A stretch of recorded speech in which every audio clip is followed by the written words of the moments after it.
benefited by the fact that we have not had a really mediocre, or worse, year included in our average, and this obviously cannot be expected to be a permanent experience.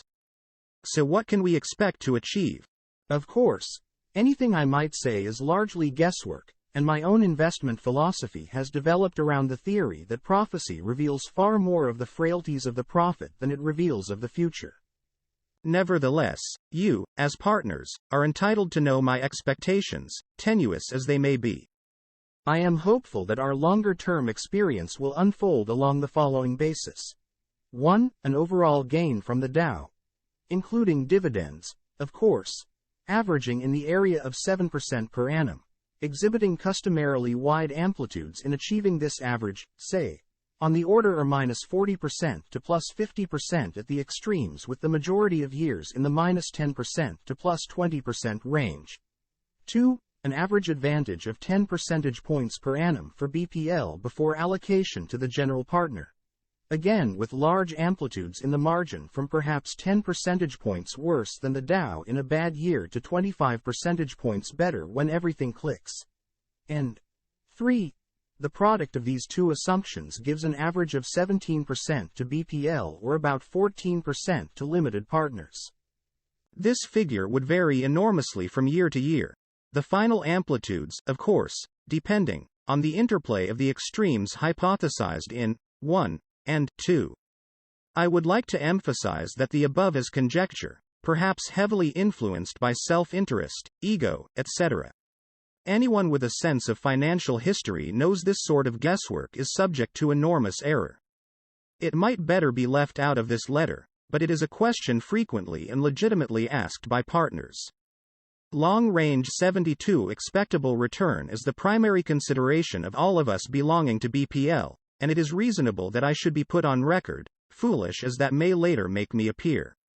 My rather puritanical view is that any investment manager, whether operating as broker, investment counselor, trust department, investment company, etc., should be willing to state unequivocally what he is going to attempt to accomplish and how he proposes to measure the extent to which he gets the job done. Our method of operation in past annual letters. I have always utilized 3 categories to describe investment operations we conduct. I now feel that a 4-category division is more appropriate. Partially, the addition of a new section, Generals Relatively Undervalued, reflects my further consideration of essential differences that have always existed to a small extent with our Generals group. Partially, it reflects the growing importance of what once was a very small subcategory but is now a much more significant part of our total portfolio. This increasing importance has been accompanied by excellent results to date, justifying significant time and effort devoted to finding additional opportunities in this area. Finally, it partially reflects the development and implementation of a new and somewhat unique investment technique designed to improve the expectancy and consistency of operations in this category. Therefore, our 4 present categories are: 1. General's Private Owner Basis, a category of generally undervalued stocks, determined by quantitative standards, but with considerable attention also paid to the qualitative factor. There is often little or nothing to indicate immediate market improvement. The issues lack glamour or market sponsorship. Their main qualification is a bargain price. That is, an overall valuation of the enterprise substantially below what careful analysis indicates its value to a private owner to be. Again, let me emphasize that while the quantitative comes first and is essential, the qualitative is important. We like good management. We like a decent industry.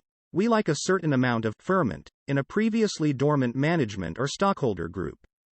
But we demand value. Many times in this category we have the desirable 2 strings to our bow situation where we should either achieve appreciation of market prices from external factors or from the acquisition of a controlling position in a business at a bargain price. While the former happens in the overwhelming majority of cases, the latter represents an insurance policy most investment operations don't have. We have continued to enlarge the positions in the 3 companies described in our 1964 mid-year report where we are the largest stockholder.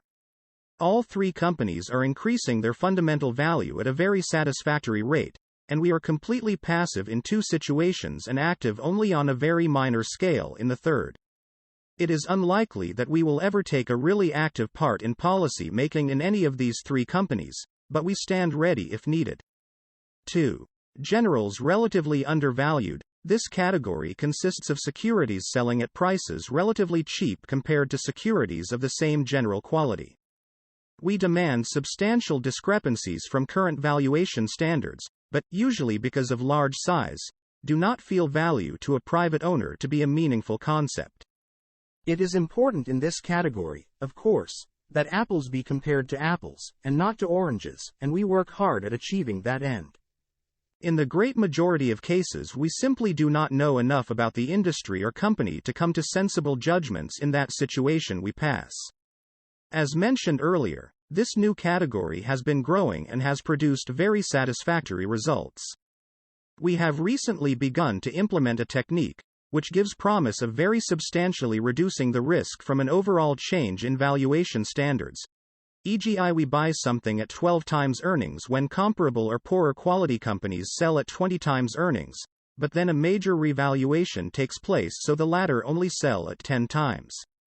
This risk has always bothered us enormously because of the helpless position in which we could be left compared to the general's private owner, or workouts, types. With this risk diminished, we think this category has a promising future. 73.3. Workouts. These are the securities with a timetable. They arise from corporate activity, sellouts, mergers, reorganizations, spin-offs, etc. In this category, we are not talking about rumors or inside information pertaining to such developments, but to publicly announced activities of this sort. We wait until we can read it in the paper. The risk pertains not primarily to general market behavior, although that is sometimes tied into a degree, but instead to something upsetting the applecart so that the expected development does not materialize. Such killjoys could include antitrust or other negative government action, stockholder disapproval, withholding of tax rulings, etc. The gross profits in many workouts appear quite small. It's a little like looking for parking meters with some time left on them. However, the predictability coupled with a short holding period produces quite decent average annual rates of return after allowance for the occasional substantial loss. This category produces more steady absolute profits from year to year than generals do. In years of market decline, it should usually pile up a big edge for us. During bull markets, it will probably be a drag on performance. On a long-term basis, I expect the workouts to achieve the same sort of margin over the Dow attained by generals. 4. Controls.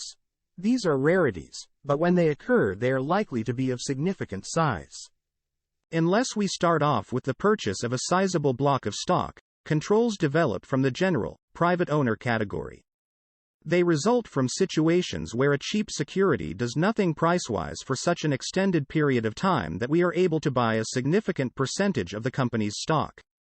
At that point, we are probably in a position to assume a degree of or perhaps complete control of the company's activities. Whether we become active or remain relatively passive at this point depends upon our assessment of the company's future and the management's capabilities. We do not want to get active merely for the sake of being active. Everything else being equal, I would much rather let others do the work. However, when an active role is necessary to optimize the employment of capital, you can be sure we will not be standing in the wings. Active or passive, in a control situation there should be a built-in profit. The sine qua non of this operation is an attractive purchase price. Once control is achieved, the value of our investment is determined by the value of the enterprise, not the oftentimes irrationalities of the marketplace. Any of the 3 situations where we are now the largest stockholders mentioned under generals, private owner could, by virtue of the two-way stretch they possess, turn into controls. That would suit us fine, but it also suits us if they advance in the market to a price more in line with intrinsic value, enabling us to sell them, thereby completing a successful general's, private owner operation. Investment results in the control category have to be measured on the basis of at least several years. Proper buying takes time. If needed, strengthening management, redirecting the utilization of capital, perhaps affecting a satisfactory sale or merger, etc., are also all factors that make this a business to be measured in years rather than months. For this reason, in controls, we are looking for wide margins of profit. If it appears at all close, we quitclaim. Controls in the buying stage move largely in sympathy with the Dow. In the later stages, their behavior is geared more to that of workouts. You might be interested to know that the buyers of our former control situation, Dempster Mill Manufacturing, seem to be doing very well with it. This fulfills our expectation and is a source of satisfaction. An investment operation that depends on the ultimate buyer making a bum deal, in Wall Street they call this the bigger fool theory, is tenuous indeed. How much more satisfactory it is to buy at really bargain prices so that only an average disposition brings pleasant results. As I have mentioned in the past, the division of our portfolio among categories is largely determined by the 74 accident of availability. Therefore, in any given year the mix between generals, workouts, or controls is largely a matter of chance, and this fickle factor will have a great deal to do with our performance relative to the Dow. This is one of many reasons why single year's performance is of minor importance and good or bad, should never be taken too seriously. To give an example of just how important the accident of division between these categories is, let me cite the example of the past 3 years. Using an entirely different method of calculation than that used to measure the performance of BPL in entirety, whereby the average monthly investment at market value by category is utilized, borrowed money and office operating expenses excluded, etc. This gives the most accurate basis for intergroup comparisons but does not reflect overall BPL results. The generals, both present categories combined, workouts, and the Dow, shape up as follows. Year generals workouts Dow 1962 minus 1.0%, 14.6% minus 8.6%, 1963 20.5%, 30.6%, 18.4%, 1964 27.8%, 10.3%, 16.7%. Obviously the workouts, along with controls, saved the day in 1962, and if we had been light in this category that year, our final result would have been much poorer, although still quite respectable considering market conditions during the year. We could just as well have had a much smaller percentage of our portfolio in workouts that year. Availability decided it, not any notion on my part as to what the market was going to do. Therefore, it is important to realize that in 1962 we were just plain lucky regarding mix of categories. In 1963 we had one sensational workout which greatly influenced results, and generals gave a good account of themselves, resulting in a banner year. If workouts had been normal, say, more like 1962, we would have looked much poorer compared to the Dow. Here it wasn't our mix that did much for us, but rather excellent situations. Finally, in 1964 workouts were a big drag on performance. This would be normal in any event during a big plus year for the Dow such as 1964, but they were even a greater drag than expected because of mediocre experience. In retrospect, it would have been pleasant to have been entirely in generals, but we don't play the game in retrospect. I hope the preceding table drives home the point that results in a given year are subject to many variables, some regarding which we have little control or insight. We consider all categories to be good businesses and we are very happy we have several to rely on rather than just one. It makes for more discrimination within each category and reduces the chance we will be put completely out of operation by the elimination of opportunities in a single category. Taxes. We have had a chorus of groans this year regarding partners' tax liabilities. Of course, we also might have had a few if the tax sheet had gone out blank. More investment sins are probably committed by otherwise quite intelligent people because of tax considerations than from any other cause. One of my friends, a noted West Coast philosopher, maintains that a majority of life's errors are caused by forgetting what one is really trying to do. This is certainly the case when an emotionally supercharged element like taxes enters the picture. I have another friend, a noted East Coast philosopher, who says it isn't the lack of representation he minds, it's the taxation. Let's get back to the West Coast. What is one really trying to do in the investment world? Not pay the least 75 taxes, although that may be a factor to be considered in achieving the end. Means and end should not be confused, however, and the end is to come away with the largest after-tax rate of compound. Quite obviously, if two courses of action promise equal rates of pre-tax compound and one involves incurring taxes and the other doesn't, the latter course is superior. However, we find this is rarely the case. It is extremely improbable that 20 stocks selected from, say, 3,000 choices are going to prove to be the optimum portfolio both now and a year from now at the entirely different prices, both for the selections and the alternatives, prevailing at that later date. If our objective is to produce the maximum after-tax compound rate, we simply have to own the most attractive securities obtainable at current prices, and, with 3,000 rather rapidly shifting variables, this must mean change, hopefully, tax-generating change. It is obvious that the performance of a stock last year or last month is no reason, per se, to either own it or to not own it now. It is obvious that an inability to get even in a security that has declined is of no importance. It is obvious that the inner warm glow that results from having held a winner last year is of no importance in making a decision as to whether it belongs in an optimum portfolio this year. If gains are involved, changing portfolios involves paying taxes. Except in very unusual cases, I will readily admit there are some cases. The amount of the tax is of minor importance if the difference in expectable performance is significant.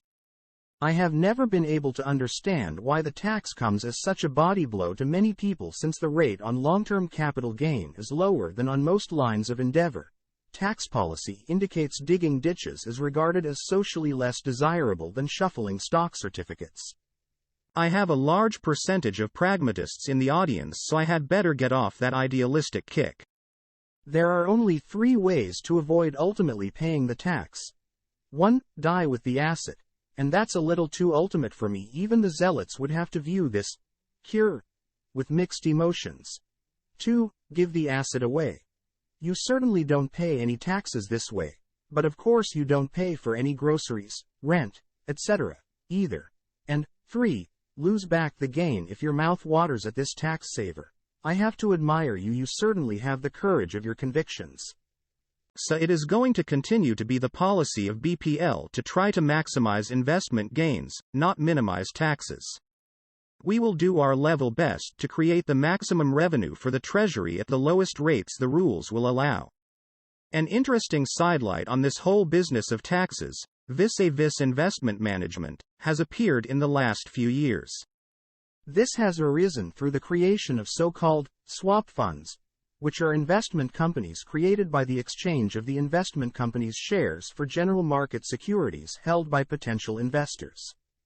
The dominant sales argument has been the deferment, when pronounced by an enthusiastic salesman, sometimes comes very close phonetically to elimination of capital gains taxes while trading a single security for a diversified portfolio.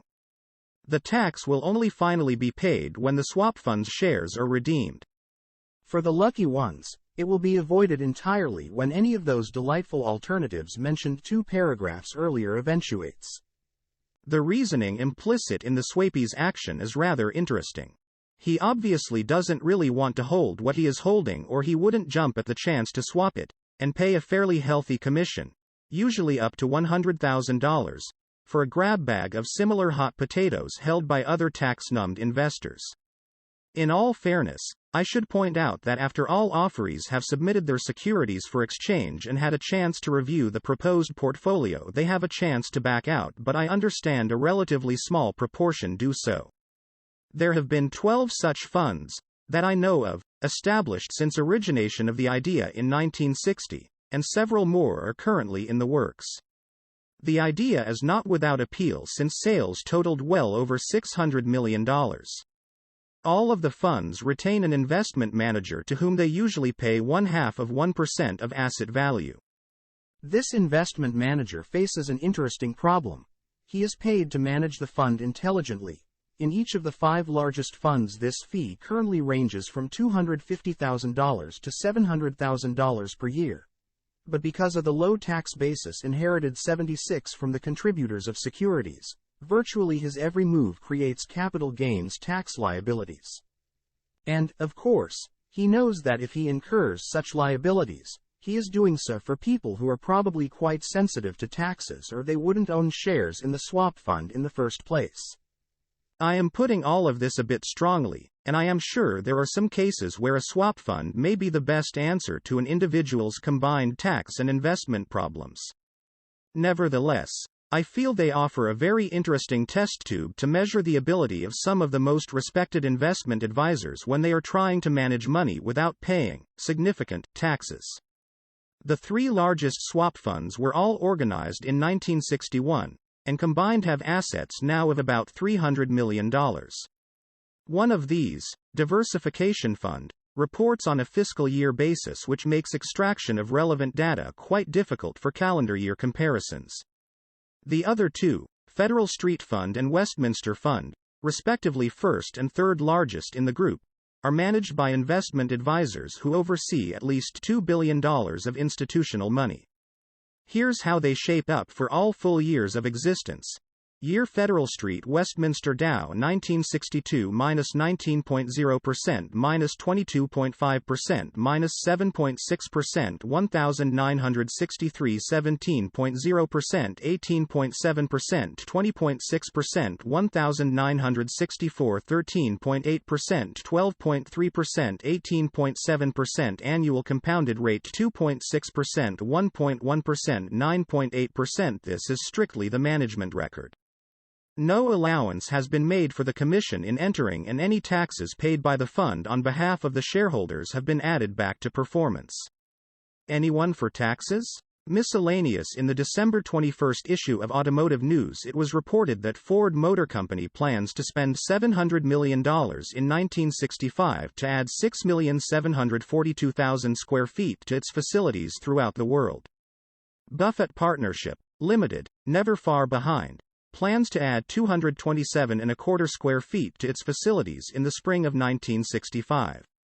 Our growth in net assets from $105,100. There's no prize for guessing who put in the $100 on May 5, 1956, when the first predecessor limited partnership, Buffett Associates, Limited, was organized to $26,074,000 on the 1st of January 65 creates the need for an occasional reorganization in internal routine.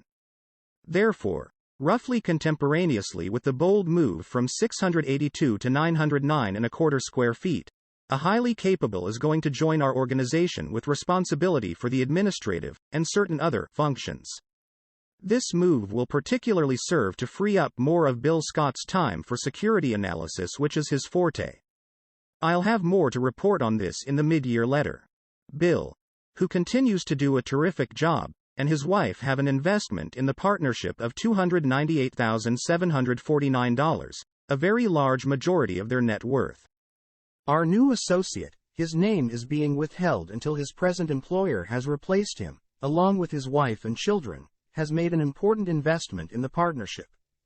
Susie and I presently have an interest of $3,406,700 in BPL, which represents virtually our entire net worth, with the exception of our continued holding of Mid-Continent Tab Card Company, a local company into which I bought in 1960 when it had less than 10 stockholders. Additionally, my relatives, consisting of 3 children, mother, 2 sisters, 2 brothers-in-law, father-in-law, 4 aunts, 4 cousins and 6 nieces and nephews, have interests in BPL, directly or indirectly, totaling $1,942,592. So we all continue to eat home cooking. 77. We continue to represent the ultimate in seasonal businesses, open 1 day a year. This creates real problems in keeping the paper flowing smoothly, but Beth and Donna continue to do an outstanding job of coping with this and other problems. Pete, Marwick, Mitchell has distinguished itself in its usual vital role of finding out what belongs to whom. We continue to throw impossible deadlines at them, and they continue to perform magnificently. You will note in their certificate this year that they have implemented the new procedure whereby they now pounce on us unannounced twice a year in addition to the regular year-end effort. Finally and most sincerely, let me thank you partners who cooperate magnificently in getting things to us promptly and properly and thereby maximize the time we can spend working where we should be by the cash register. I am extremely fortunate in being able to spend the great majority of my time thinking about where our money should be invested, rather than getting bogged down in the minutiae that seems to overwhelm so many business entities. We have an organizational structure which makes this efficiency a possibility, and more importantly, we have a group of partners that make it a reality. For this, I am most appreciative, and we are all wealthier. Our past policy has been to admit close relatives of present partners without a minimum capital limitation. This year a flood of children, grandchildren, etc., appeared which called this policy into question. Therefore, I have decided to institute a $25,000 minimum on interests of immediate relatives of present partners. Within the coming 2 weeks you will receive 1. A tax letter giving you all BPL information needed for your 1964 federal income tax return. This letter is the only item that counts for tax purposes. 2. An audit from Pete, Marwick, Mitchell & Company for 1964, setting forth the operations and financial position of BPL as well as your own capital account. 3. A letter signed by me setting forth the status of your BPL interest on $111,165. This is identical with the figure developed in the audit. 4. Schedule A to the partnership agreement listing all partners. Let Bill or me know if anything needs clarifying. Even with our splendid staff, our growth means there is more chance of missing letters, overlooked instructions, a name skipped over, a figure transposition, etc. So speak up if you have any question at all that we might have aired. My next letter will be about July 15th, summarizing the first half of this year. Cordially, Warren E. Buffett 78 Buffett Partnership, Limited. 810 Kiewit Plaza, Omaha 31, Nebraska, July 9, 1965. Warren E. Buffett. General Partner William Scott John M. Harding. First half performance. During the first half of 1965, the Dow Jones Industrial Average, hereinafter called the Dow, declined from 874.13 to 868.03. This minor change was accomplished in a decidedly non-Euclidean manner. The Dow instead took the scenic route, reaching a high of 939.62 on May 14. Adding back dividends on the Dow of 13.49 gives an overall gain through ownership of the Dow for the first half of 7.39 or 0.8%.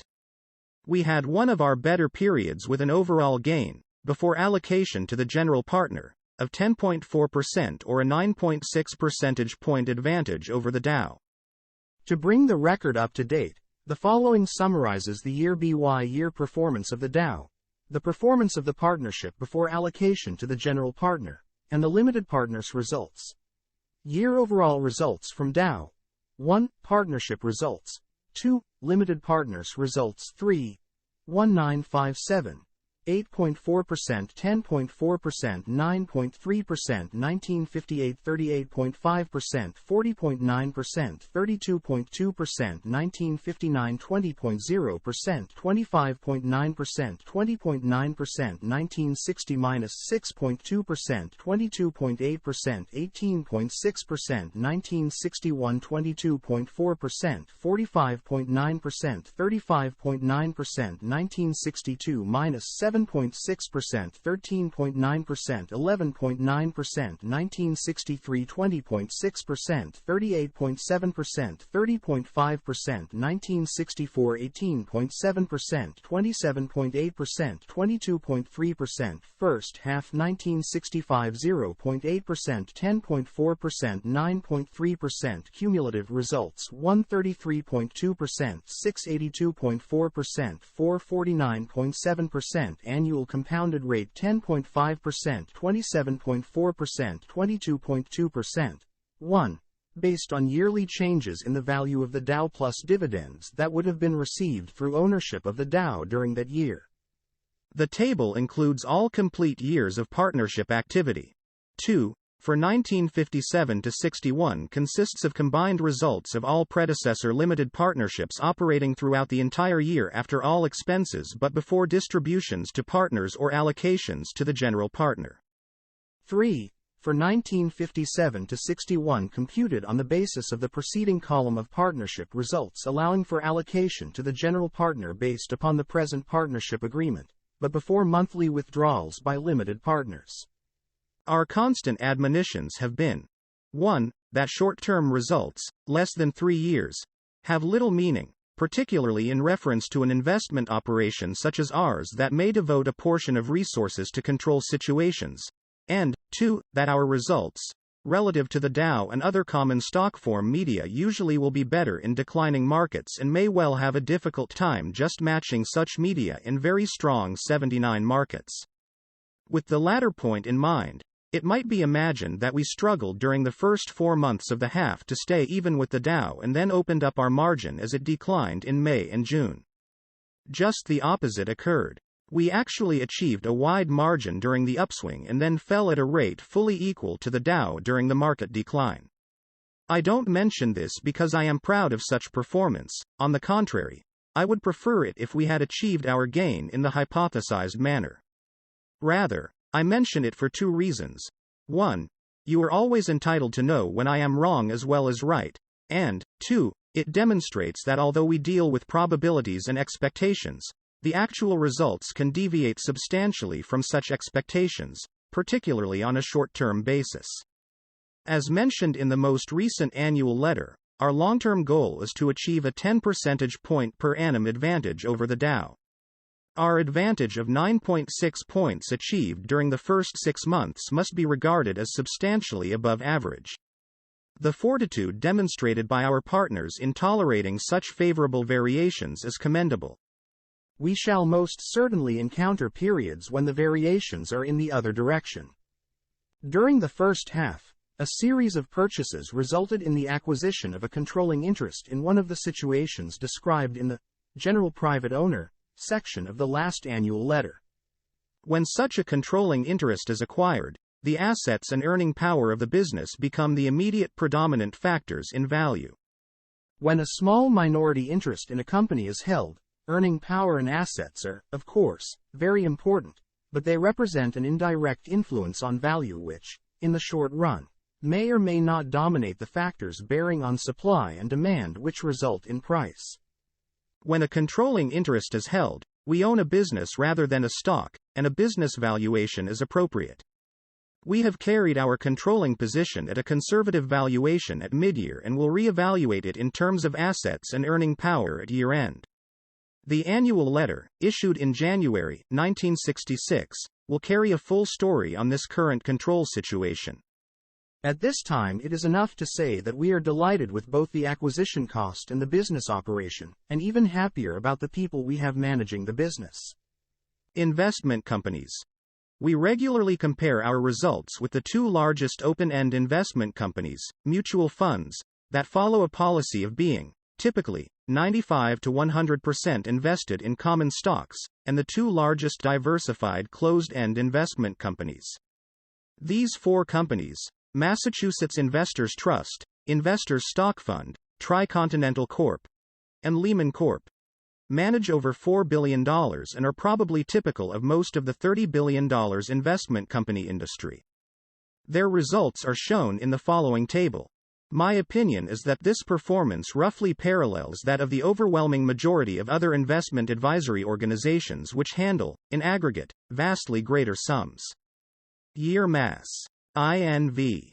Trust. 1. Investors Stock. 1. Lehman. 2. Tricont. 2.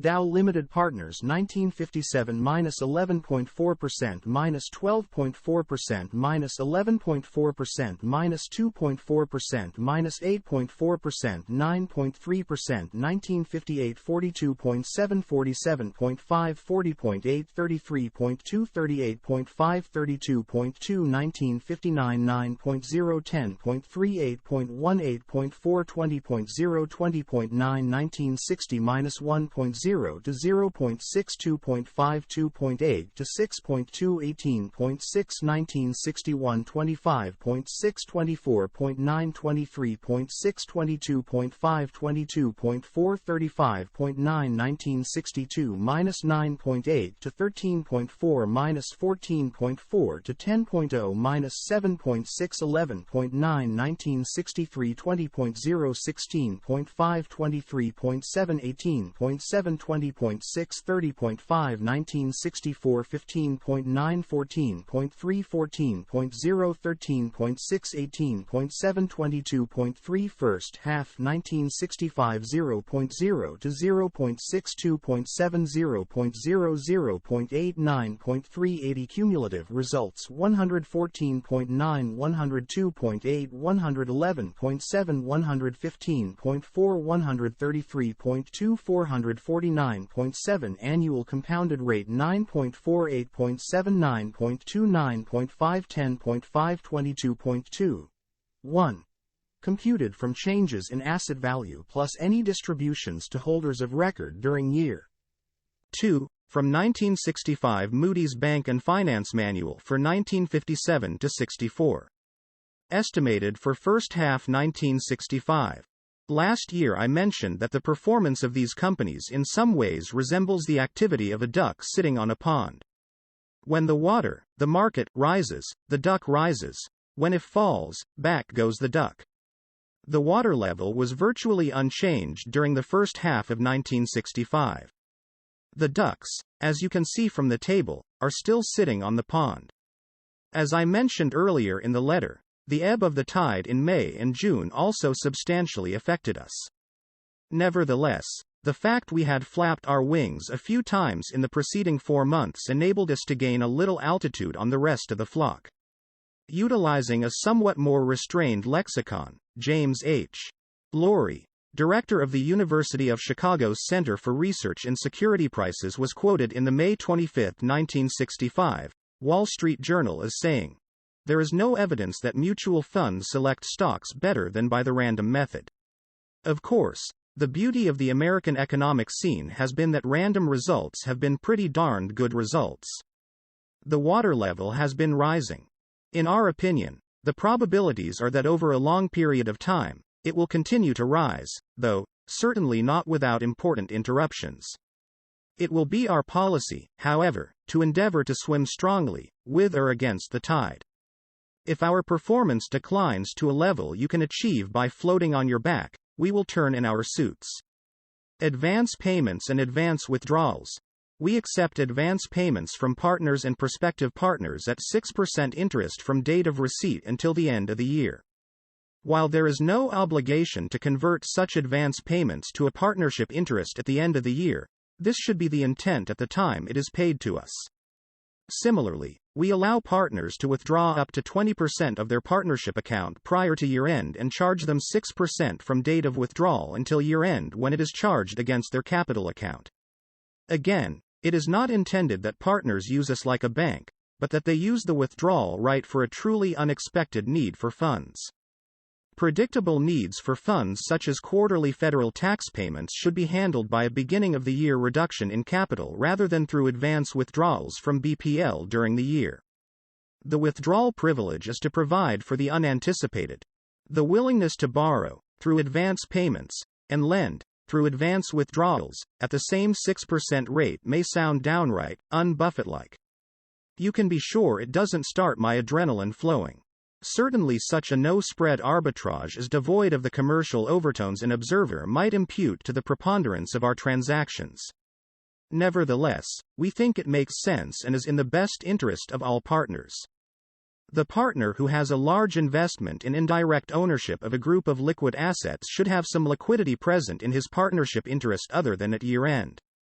As a practical matter, we are reasonably certain 81 that advance withdrawals will be far more than covered by advance payments.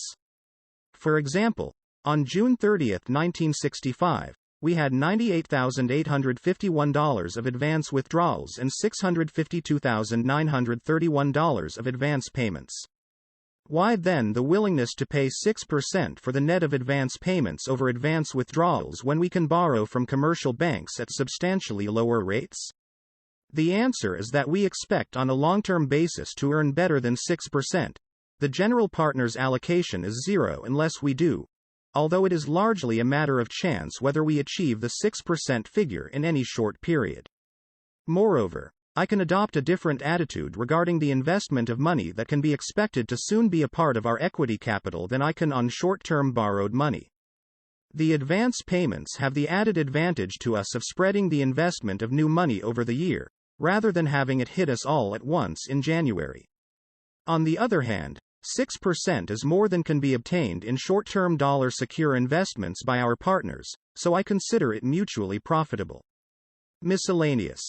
The bold expansion program to 909¼ square feet described in the annual letter was carried off without a hitch.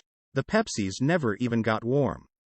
John Harding joined us in April and is continuing the record whereby all the actions in the personnel field have been winning ones. As in past years, we will have a letter out about November 1st, to partners and those who have indicated an interest to me by that time in becoming partners, with the commitment letter for 1966, estimate of the 1965 tax situation, etc. Cordially, Warren E. Buffett 82 Buffett Partnership, Limited. 810 Kiewit Plaza Omaha 31, Nebraska November 1, 1965 to my partners for 1966. Enclosed are 1. 2 copies are the commitment letter for 1966, 1 to be kept by you and 1 returned to us. You may amend the commitment letter right up to midnight, December 31st. So get it back to us early, and if it needs to be changed, just let us know by letter or phone. Commitment letters become final on December 31st. Every year I get a number of calls in the first week in January expressing a desire to add to the January 1st capital. This can't be done. 2. A copy of our ever-popular, The Ground Rules. It is essential that we see eye to eye on the matters covered therein. If you have different views, fine, yours may be better, but you shouldn't be in the partnership. Please particularly note Ground Rule 7. This has been added this year, reflecting a moderate shift in my attitude over a period of time. It represents a decidedly unconventional, but logical in my opinion when applied to our operation, approach and is therefore specifically called to your attention. Any withdrawals will be paid January 5th. You may withdraw any amount you desire from $100 up to your entire equity. Similarly, additions can be for any amount and should reach us by January 10th. In the event you are disposing of anything, this will give you a chance to have the transaction in 1966 if that appears to be advantageous for tax reasons. If additions reach us in November, they take on the status of advance payments and draw 6% interest until year-end. This is not true of additions reaching us in December. The partnership owns a controlling interest in Berkshire Hathaway Inc., a publicly traded security. As mentioned in my mid-year letter, asset values and earning power are the dominant factors affecting the valuation of a controlling interest in a business. Market price, which governs valuation of minority interest positions, is of little or no importance in valuing a controlling interest. We will value our position in Berkshire Hathaway at year-end at a price halfway between net current asset value and book value. Because of the nature of our receivables and inventory, this, in effect, amounts to valuation of our current assets at 100 cents on the dollar and our fixed assets at 50 cents on the dollar. Such a value, in my opinion, is fair to both adding and withdrawing partners. It may be either of lower than market value at the time. As I write this, we are orbiting in quite satisfactory fashion. Our margin over the Dow is well above average, and even those Neanderthal partners who utilize such crude yardsticks as net profit would find performance satisfactory. This is all, of course, subject to substantial change by year-end. If anything needs clarification, call or write John Harding, who is in charge of deconfusing partners.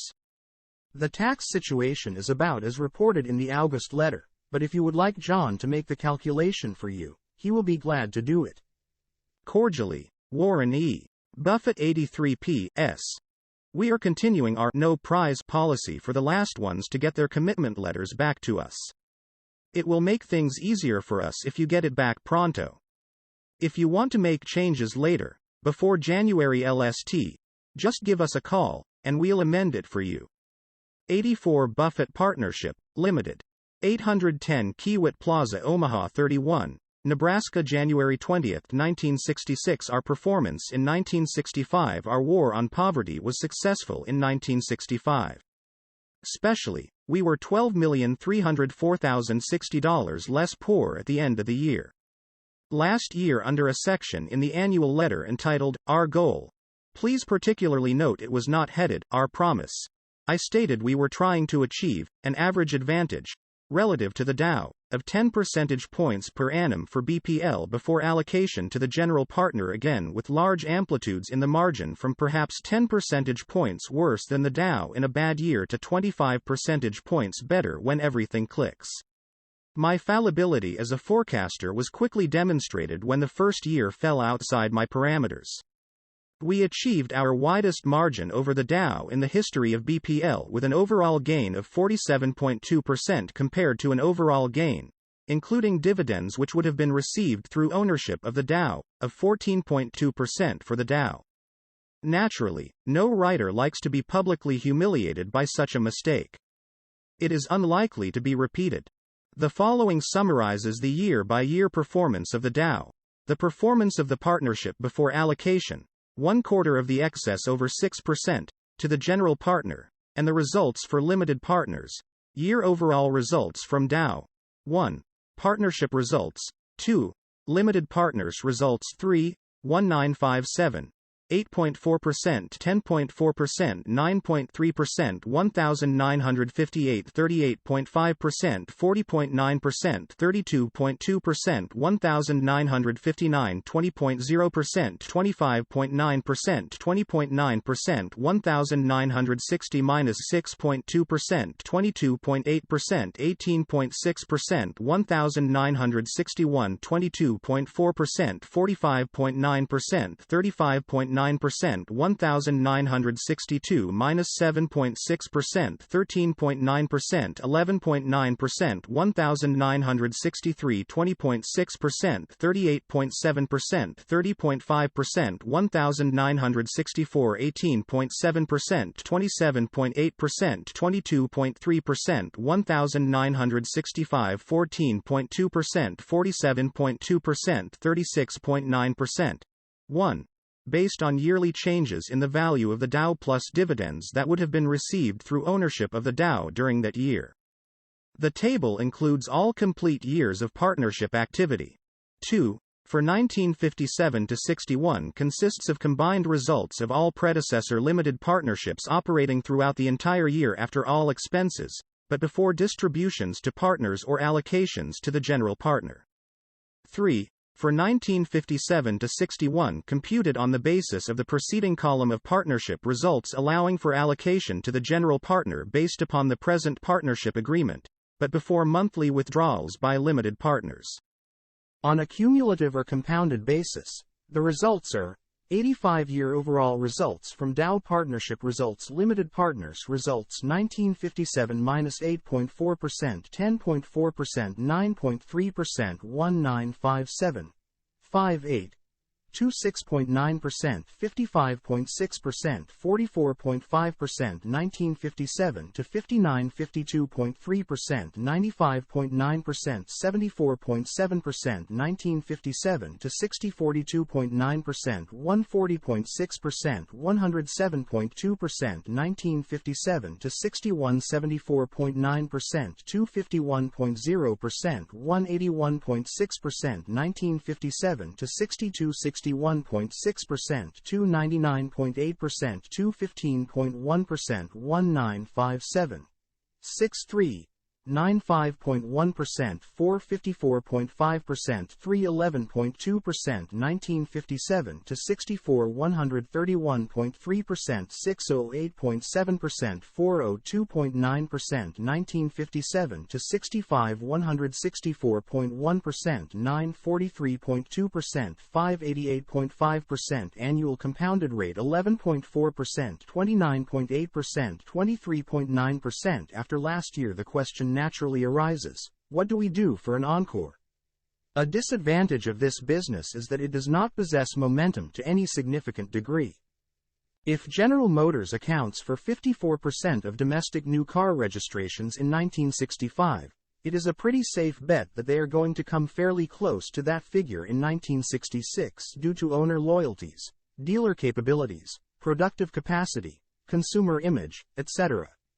Not so for BPL. We start from scratch each year with everything valued at market when the gun goes off. Partners in 1966, new or old, benefit to only a very limited extent from the efforts of 1964 and 1965. The success of past methods and ideas does not transfer forward to future ones. I continue to hope, on a longer-range basis, for the sort of achievement outlined in the Our Goal section of last year's letter, copies still available. However, those who believe 1965 results can be achieved with any frequency are probably attending weekly meetings of the Halley's Comet Observers Club. We are going to have loss years and are going to have years inferior to the Dow, no doubt about it. But I continue to believe we can achieve average performance superior to the Dow in the future. If my expectation regarding this should change, you will hear immediately. Investment companies. We regularly compare our results with the two largest open-end investment companies, mutual funds, that follow a policy of being typically 95% to 100% invested in common stocks, and the two largest diversified closed-end investment companies. These four companies, Massachusetts Investors Trust, Investors Stock Fund, Tricontinental Corp., and Lehman Corp., manage over $5 billion, are owned by about 600,000 shareholders, and are probably typical of most of the $35 billion investment company industry. My opinion is that their results roughly parallel those of the overwhelming majority of other investment advisory organizations which handle, in aggregate, vastly greater sums. The purpose of this tabulation is to illustrate that the Dow is no pushover as an index of investment achievement. The advisory talent managing just the four companies shown commands annual fees of about $10 million, and this represents a very small fraction of the professional investment management industry. The public batting average of this highly paid and widely respected talent indicates performance a shade below that of the Dow, an unmanaged index. Yearly results. Year Mass. INV. Investors. Lehman. 2. Tricont Dow Limited 86 Trust. 1. Stock. 1. 2. Partners 1957 minus 11.4% minus 12.4% minus 11.4% minus 2.4% minus 8.4% 9.3% 1958 42.7% 47.5% 40.8% 33.2% 38.5% 32.2% 1959 9.0% 10.3% 8.1% 8.4% 20.0%, 20.9%, 1960 minus 1.0%, minus 0.6%, 2.5%, 2.8%, minus 6.2%, 18.6%, 1961 25.6%, 24.9%, 23.6%, 22.5%, 22.4%, 35.9%, 1962 minus 9.8%, minus 13.4%, minus 14.4%, minus 10.0%, minus 7.6%, 11.9%, 1963 20.0%, 16.5%, 23.7%, 18.3%, 20.6%, 30.5%, 1964 15.9%, 14.3%, 13.6%, 12.6%, 18.7%, 22.3%, 1965 5 10.2%, 9.8%, 19.0%, 10.7%, 14.2%, 36.9%. 1. Computed from changes in asset value plus any distributions to holders of record during year. 2. From 1965 Moody's Bank and Finance Manual for 1957 to 64. Estimated for 1965. Compounded year mass. INV. Trust. 1. Investors stock. 1. Lehman. 2. Tricont. 2. Dow Limited Partners 1957 -11.4%, -12.4%, -11.4%, -2.4%, -8.4%, 9.3%, 1957. 58. 26.4%, 29.2%, 24.7%, 30.0%, 26.9%, 44.5%, 1957. 59. 37.8%, 42.5%, 34.8%, 40.9%, 52.3%, 74.7%, 1957 to 60, 36.4%, 41.6%, 38.2%, 44.8%, 42.9%, 107.2%, 1957. 61. 71.3%, 76.9%, 70.8%, 77.4%, 74.9%, 181.6%, 1957. 62. 54.5%, 53.2%, 46.2%, 59.7%, 61.6%, 215.1%, 1957 to 63, 85.4%, 78.5%, 80.8%, 88.9%, 94.9%, 311.2%, 1957 to 64,114.9%, 104.0%, 105.4%, 112.7%, 131.3%, 402.9%, 1957 to 65,136.8%, 124.0%, 145.3%, 138.4%, 164.1%, 588.5%, annual compounded rate 10.1%, 9.4%, 10.5%, 10.1%, 11.4%, 23.9%. A number of the largest investment advisory operations,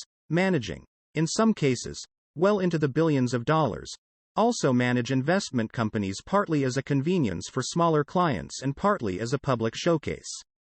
The results of these funds roughly parallel those of the four funds on which we report. I strongly believe in measurement. The investment managers mentioned above utilize measurement constantly in their activities. They constantly study changes in market shares, profit margins, return on capital, etc. Their entire decision-making process is geared to measurement of managements, industries, comparative yields, etc. I am sure they keep score on their new business efforts as well as the profitability of their advisory operation. What then can be more fundamental than the measurement, in turn, of investment ideas and decisions? I certainly do not believe the standards I utilize, and wish my partners to utilize, in measuring my performance are the applicable ones for all money managers. But I certainly do believe anyone engaged in the management of money should have a standard of measurement, and that both he and the party whose money is managed should have a clear understanding why it is the appropriate standard, what time period should be utilized, etc. Frank Bloch put it very well in the November to December 1965 issue of the Financial Analyst's Journal. Speaking of measurement of investment performance, he said, however, the fact is that literature suffers a yawning hiatus in this subject. If investment management organizations sought always the best performance, there would be nothing unique in careful measurement of investment results. It does not matter that the customer has failed to ask for a formal presentation of the results. Pride alone should be sufficient to demand that each or us determine objectively the quality of his recommendations. This can hardly be done without precise knowledge 87 of the outcome. Once this knowledge is in hand, it should be possible to extend the analysis to some point at which patterns of weakness and strength begin to assert themselves. We criticize a corporate management for failure to use the best of tools to keep it aware of the progress of a complicated industrial organization. We can hardly be excused for failure to provide ourselves with equal tools to show the efficiency of our own efforts to handle other people's money. Thus, it is our dreary duty to report that systems of performance measurement are not automatically included in the data processing programs of most investment management organizations. The sad fact is that some seem to prefer not to know how well or poorly they are doing. Frankly, I have several selfish reasons for insisting that we apply a yardstick and that we both utilize the same yardstick. Naturally, I get a kick out of beating par. In the lyrical words of Casey Stengel, "Show me a good loser, and I'll show you a loser." More importantly, I ensure that I will not get blamed for the wrong reason, having losing years, but only for the right reason, doing poorer than the Dow. Knowing partners will grade me on the right basis helps me do a better job. Finally, setting up the relevant yardsticks ahead of time ensures that we will all get out of this business if the results become mediocre, or worse. It means that past successes cannot cloud judgment of current results. It should reduce the chance of ingenious rationalizations of inept performance. Bad lighting has been bothering me at the bridge table lately. While this masochistic approach to measurement may not sound like much an advantage, I can assure you from my observations of business entities that such evaluation would have accomplished a great deal in many investment and industrial organizations. So if you are evaluating others, or yourself, in the investment field, think out some standards, apply them, interpret them. If you do not feel our standard, a minimum of a 3-year test versus the Dow, is an applicable one, you should not be in the partnership. If you do feel it is applicable, you should be able to take the minus years with equanimity in the visceral regions as well as the cerebral regions as long as we are surpassing the results of the Dow. The sorrows of compounding usually, at this point in my letter, I have paused to modestly attempt to set straight the historical errors of the last 400 or 500 years. While it might seem difficult to accomplish this in only a few paragraphs a year, I feel I have done my share to reshape world opinion on Columbus, Isabella, Francis I, Peter Minuit and the Manhattan Indians. A byproduct of this endeavor has been to demonstrate the overwhelming power of compound interest. To ensure reader attention, I have entitled these essays, "The Joys of Compounding." The sharp-eyed may notice a slight change this year. A decent rate, better we have an indecent rate, of compound plus the addition of substantial new money has brought our beginning capital this year to $43,645,000. Several times in the past I have raised the question whether increasing amounts of capital would harm our investment performance. Each time I have answered negatively and promised you that if my opinion changed, I would promptly report it. I do not feel that increased capital has hurt our operation to date. As a matter of fact, I believe that we have done somewhat better during the past few years with the capital we have had in the partnership than we would have done if we had been working with a substantially smaller amount. This was due to the partly fortuitous development of several investments that were just the right size for us, big enough to be significant and small enough to handle. I now feel that we are much closer to the point where increased size may prove disadvantageous. I don't want to ascribe too much precision to that statement since there are many variables involved. What may be the optimum size under some market and business circumstances can be substantially more or less than optimum under other circumstances. There have been a few times in the past when on a very short-term basis I have felt it would have been advantageous to be smaller, but substantially more times when the converse was true. 88 Nevertheless, as circumstances presently appear, I feel substantially greater size is more likely to harm future results than to help them. This might not be true for my own personal results, but it is likely to be true for your results. Therefore, unless it appears that circumstances have changed, under some conditions added capital would improve results, or unless new partners can bring some asset to the partnership other than simply capital, I intend to admit no additional partners to BPL. The only way to make this effective is to apply it across the board, and I have notified Susie that if we have any more children, it is up to her to find some other partnership for them.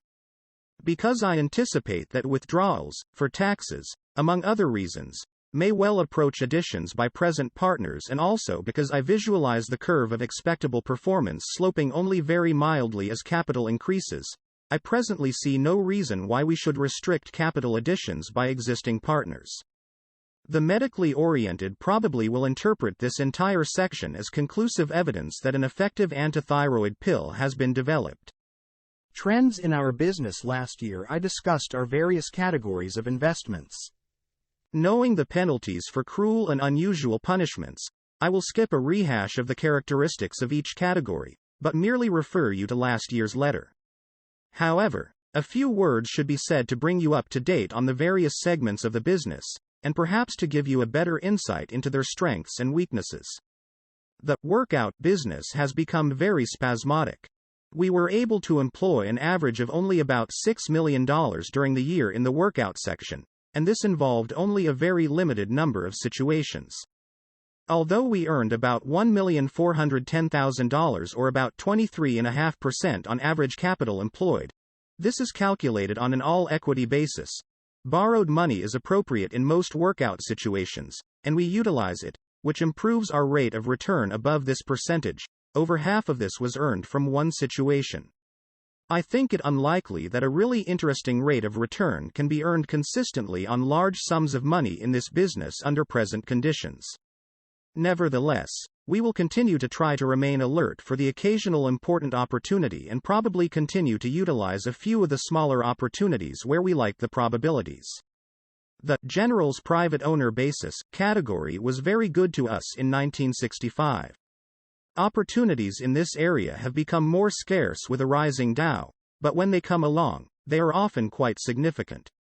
I mentioned at the start of last year that we were the largest stockholder of 3 companies in this category. Our largest year-end 1964 investment in this category was disposed of in 1965 pursuant to a tender offer, resulting in a realized gain for BPL of $3,188,000. At year-end 1964 we had unrealized appreciation in this investment of $451,000.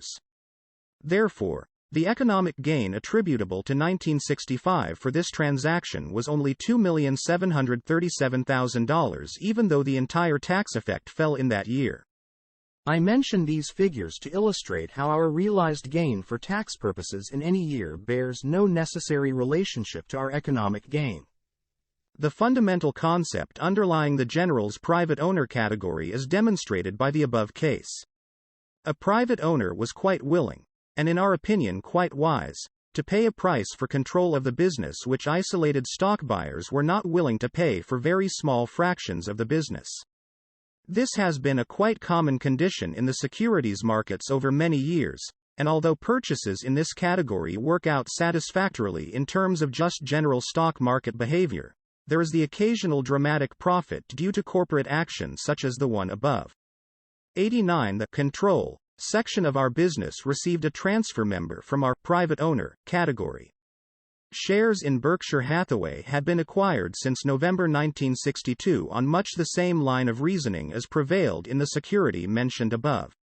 In the case of Berkshire, however, we ended up purchasing enough stock to assume a controlling position ourselves rather than the more usual case of either selling our stock in the market or to another single buyer. Our purchases of Berkshire started at a price of $7.60 per share in 1962. This price partially reflected large losses incurred by the prior management in closing some of the mills made obsolete by changing conditions within the textile business, which the old management had been quite slow to recognize. In the post-war period, the company had slid downhill a considerable distance, having hit a peak in 1948 when about $29.5 million was earned before tax and about 11,000 workers were employed. This reflected output from 11 mills. At the time we acquired control in spring of 1965, Berkshire was down to 2 mills and about 2,300 employees. It was a very pleasant surprise to find that the remaining units had excellent management personnel, and we have not had to bring a single man from the outside into the operation. In relation to our beginning acquisition cost of $7.60 per share, the average cost, however, was $14.86 per share, reflecting very heavy purchases in early 1965. The company on December 31, 1965, had net working capital alone, before placing any value on the plants and equipment, of about $19 per share. Berkshire is a delight to own.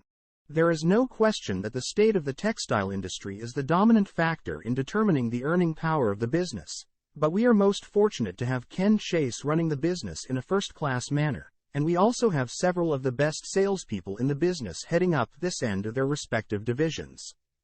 While a Berkshire is hardly going to be as profitable as a Xerox, Fairchild Camera or National Video in a hypertensed market, it is a very comfort-able sort of thing to own. As my West Coast philosopher says, it is well to have a diet consisting of oatmeal as well as cream puffs. Because of our controlling interest, our investment in Berkshire is valued for our audit as a business, not as a marketable security. If Berkshire advances $5 per share in the market, it does BPL no good. Our holdings are not going to be sold. Similarly, if it goes down $5 per share, it is not meaningful to us. The value of our holding is determined directly by the value of the business. I received no divine inspiration in that valuation of our holdings. Maybe the owners of the 3 wonder stocks mentioned above do receive such a message in respect to their holdings. I feel I would need something at least that reliable to sleep well at present prices. I attempt to apply a conservative valuation based upon my knowledge of assets, earning power, industry conditions, competitive position, etc. We would not be a seller of our holdings at such a figure, but neither would we be a seller of the other items in our portfolio at year-end valuations. Otherwise, we would already have sold them. Our final category is generals relatively undervalued. This category has been growing in relative importance as opportunities in the other categories become less frequent. Frankly, operating in this field is somewhat more ethereal than operating in the other 3 categories, and I'm just not an ethereal sort. Therefore, I feel accomplishments here are less solid and perhaps less meaningful for future projections than in the other categories. Nevertheless, our results in 1965 were quite good in the relatively undervalued group, partly due to implementation of the technique referred to in last year's letter, which serves to reduce risk and potentially augment gains. It should reduce risk in any year, and it definitely augmented the gains in 1965. It is necessary to point out that results in this category were greatly affected for the better by only 2 investments. Candor also demands I point out that during 1965 we had our worst single investment experience in the history of BPL on one idea in this group. 90 overall, we had more than our share of good breaks in 1965. We did not have a great quantity of ideas, but the quality, with the one important exception mentioned above, was very good, and circumstances developed which accelerated the timetable in several. I do not have a great flood of good ideas as I go into 1966, although again I believe I have at least several potentially good ideas of substantial size. Much depends on whether market conditions are favorable for obtaining a larger position. All in all, however, you should recognize that more came out of the pipeline in 1965 than went in. Diversification. Last year, in commenting on the inability of the overwhelming majority of investment managers to achieve performance superior to that of pure chance, I ascribed it primarily to the product of 1. Group decisions. My perhaps jaundiced view is that it is close to impossible for outstanding investment management to come from a group of any size with all parties really participating in decisions. 2. A desire to conform to the policies and, to an extent, the portfolios of other large well-regarded organizations. 3. An institutional framework whereby average is safe, and the personal rewards for independent action are in no way commensurate with the general risk attached to such action. 4.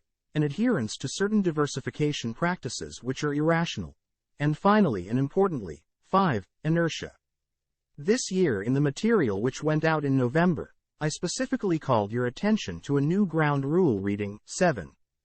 We diversify substantially less than most investment operations. We might invest up to 40% of our net worth in a single security under conditions coupling an extremely high probability that our facts and reasoning are correct with a very low probability that anything could drastically change the underlying value of the investment. We are obviously following a policy regarding diversification which differs markedly from that of practically all public investment operations. Frankly, there is nothing I would like better than to have 50 different investment opportunities, all of which have a mathematical expectation. This term reflects the range of all possible relative performances, including negative ones, adjusted for the probability of each, no yawning, please, of achieving performance surpassing the Dow by, say, 15 percentage points per annum. If the 50 individual expectations were not intercorrelated, what happens to one is associated with what happens to the other.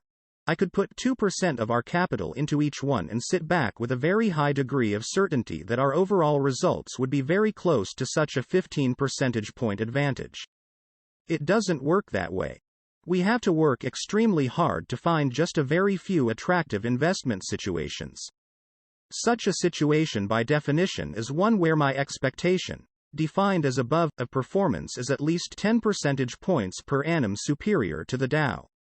Among the few we do find, the expectations vary substantially.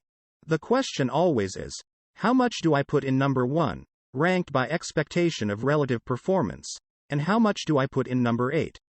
This depends to a great degree on the wideness of the spread between the mathematical expectation of number 1 versus number 8. It also depends upon the probability that number 1 could turn in a really poor relative performance. Two securities could have equal mathematical expectations, but one might have 0.05 chance of performing 15 percentage points or more worse than the Dow, and the second might have only 0.01 chance of such performance. The wider range of expectation in the first case reduces the desirability of heavy concentration in it. The above may make the whole operation sound very precise. It isn't. Nevertheless, our business is that of ascertaining facts and then applying experience and reason to such facts to reach expectations. Imprecise and emotionally influenced as our attempts may be, that is what the business is all about. The results of many years 91 of decision-making in securities will demonstrate how well you are doing on making such calculations, whether you consciously realize you are making the calculations or not. I believe the investor operates at a distinct advantage when he is aware of what path his thought process is following. There is one thing of which I can assure you. If good performance of the fund is even a minor objective, any portfolio encompassing 100 stocks, whether the manager is handling $1,000 or $1 billion, is not being operated logically. The addition of the 100th stock simply can't reduce the potential variance in portfolio performance sufficiently to compensate for the negative effect its inclusion has on the overall portfolio expectation. Anyone owning such numbers of securities after presumably studying their investment merit, and I don't care how prestigious their labels, is following what I call the Noah School of investing, 2 of everything. Such investors should be piloting arcs. While Noah may have been acting in accord with certain time-tested biological principles, the investors have left the track regarding mathematical principles. I only made it through plane geometry, but with one exception, I have carefully screened out the mathematicians from our partnership. Of course, the fact that someone else is behaving illogically in owning 100 securities doesn't prove our case. While they may be wrong in over-diversifying, we have to affirmatively reason through a proper diversification policy in terms of our objectives.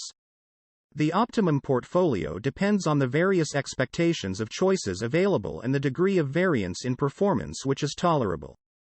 The greater the number of selections, the less will be the average year-to-year variation in actual versus expected results. Also, the lower will be the expected results, assuming different choices have different expectations of performance.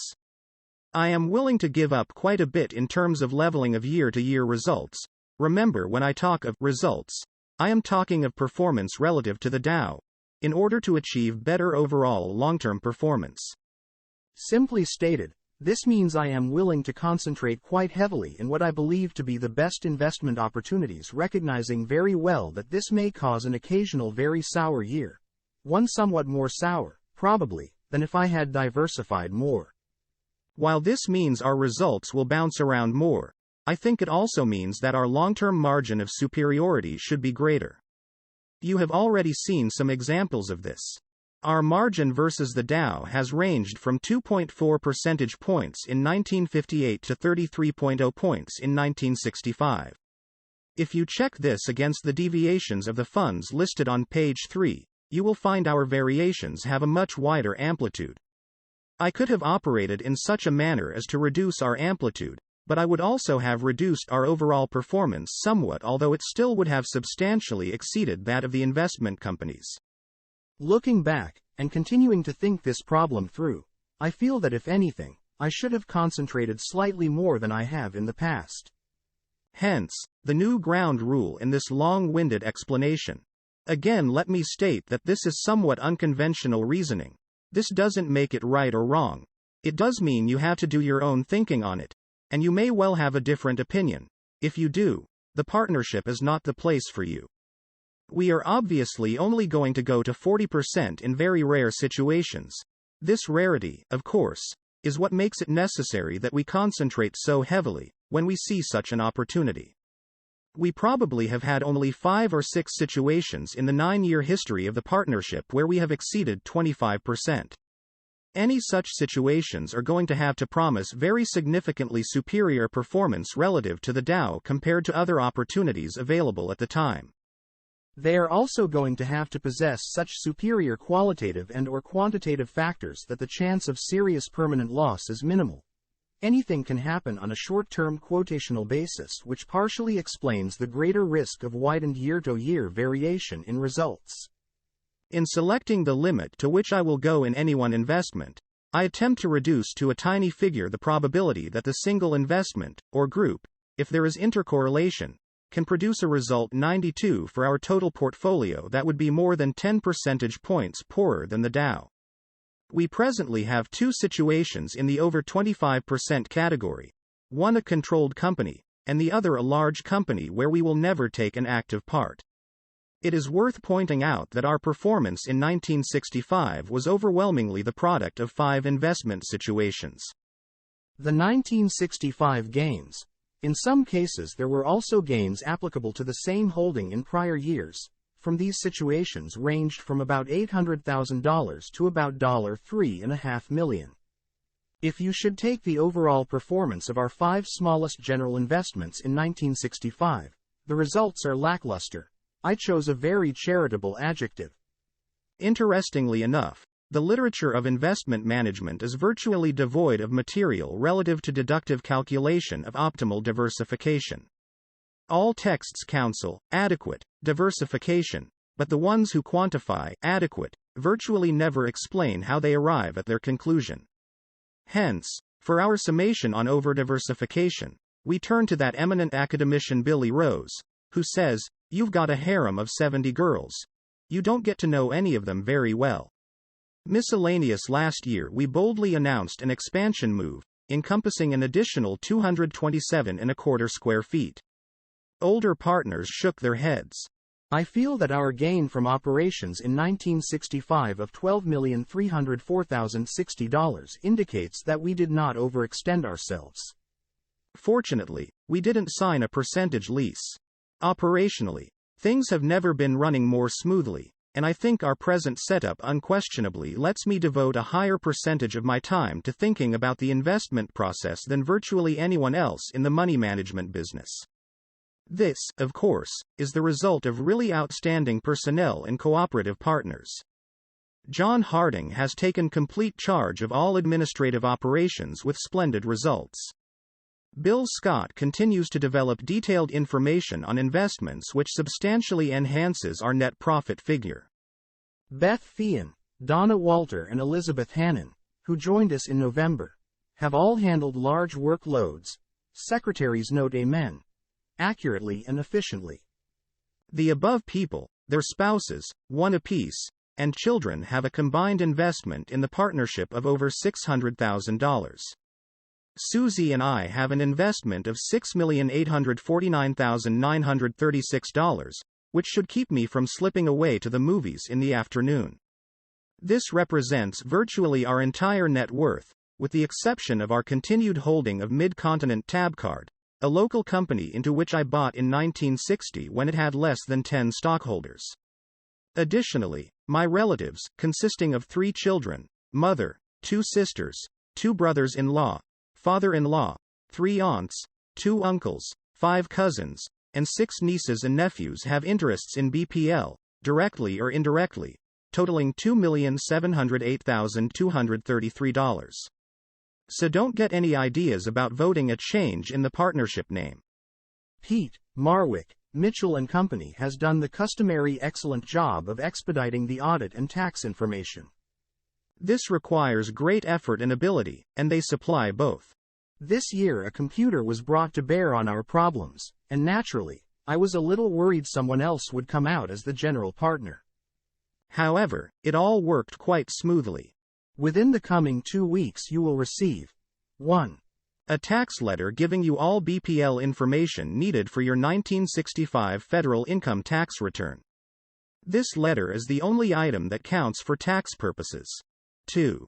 An audit from Pete, Marwick, Mitchell & Company for 1965, setting forth the operations and financial 93 position of BPL, as well as your own capital account.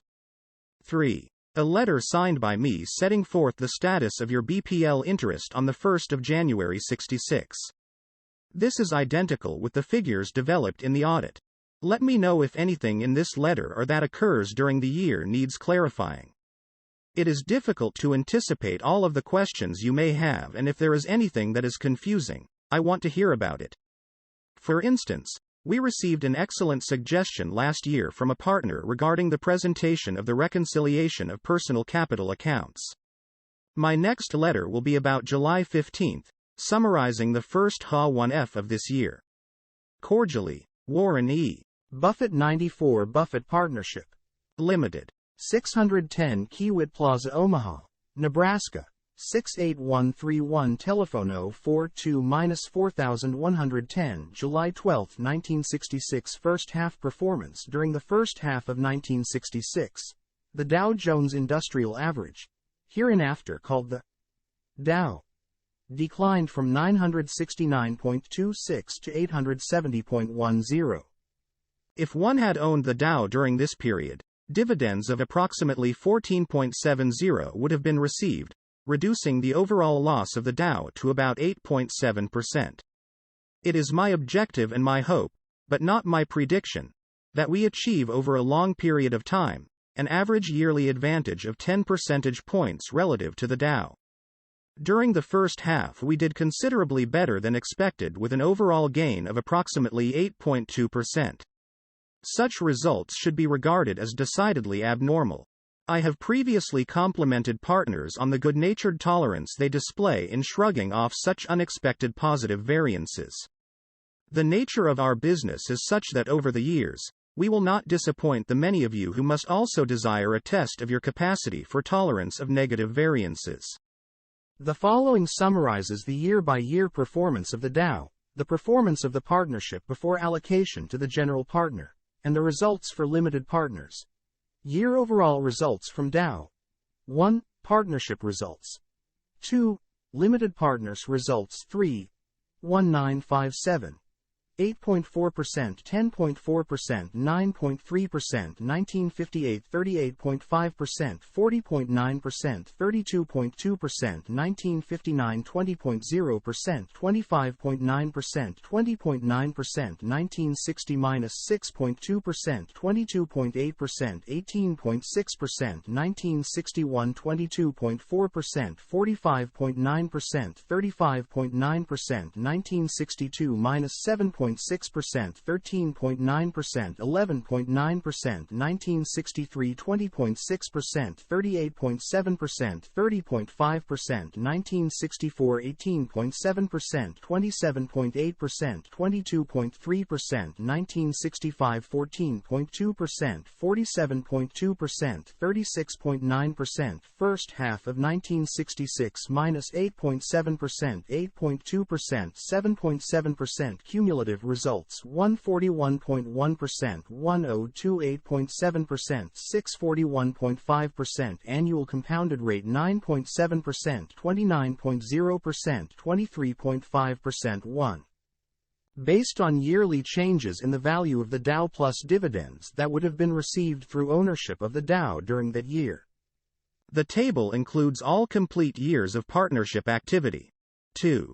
For 1957 to 61 consists of combined results of all predecessor limited partnerships operating throughout the entire year after all expenses but before distributions to partners or allocations to the general partner. 3. For 1957 to 61 computed on the basis of the preceding column of partnership results allowing for allocation to the general partner based upon the present partnership agreement, but before monthly withdrawals by limited partners.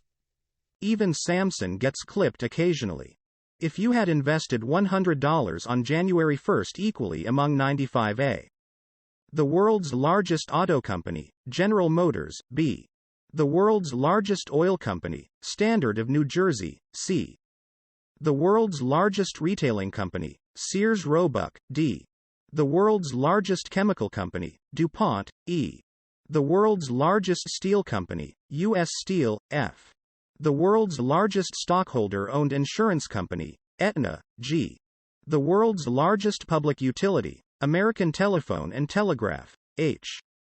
The world's largest bank, Bank of America. Your total portfolio, including dividends received, would have been worth $83,370 on June 30 for a loss of 16.6%. The total market value on January 1 of these 8 giants was well over $100 billion. Every one of them was selling lower on June 30. Investment companies. On the next page we bring up to date our regular comparison with the results of the 2 largest open-end investment companies, mutual funds, that follow a policy of being, typically, 95 to 100% invested in common stocks, and the 2 largest diversified closed-end investment companies. Yearly results. Year Mass. INV. Trust. 1. Investors Stock. 1. Lehman. 2. Tricont. 2.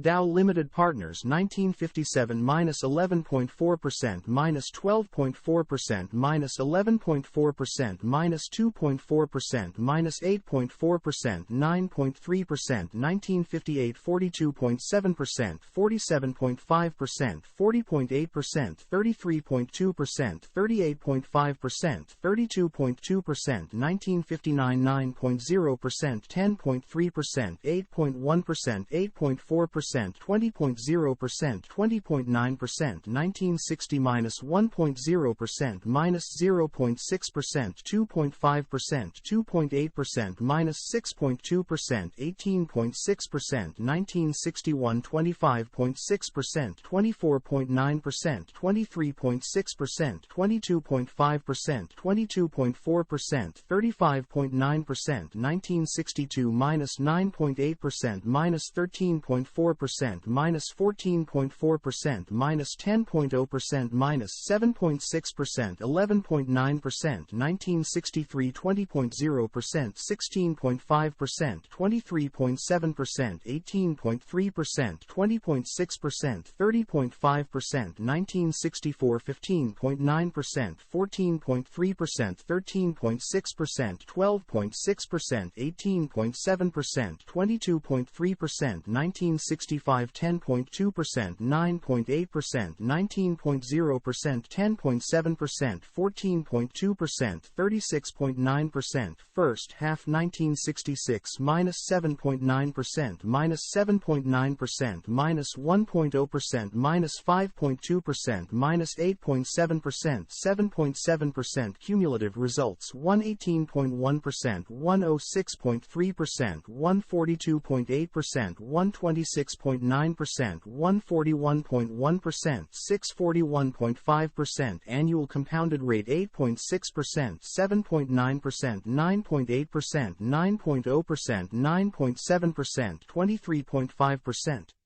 1.